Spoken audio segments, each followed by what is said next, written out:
My son was surprised to hear that I was sad through a post. I did a post and I talked about what I'm feeling. This is all about him going to college.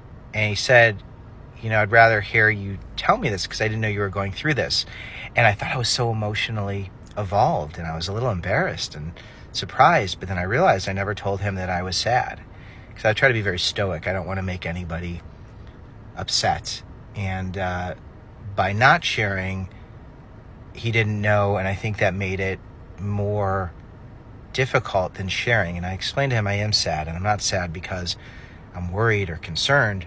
I'm more sad because it's just a life change, and I love having him around. And I didn't necessarily want to tell him this, or I guess I didn't stop and tell him this because I didn't want to upset him.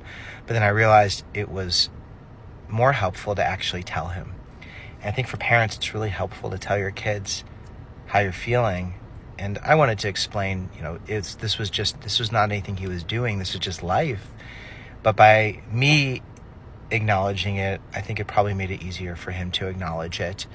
And I just wanted to acknowledge it because as a first-time parent, I'm trying. And it's funny that I did a post that he learned something. He learned something through a post instead of me telling him. And I'm making a note of that to make sure I tell him first when I'm feeling what I'm feeling. So hopefully this can help you too.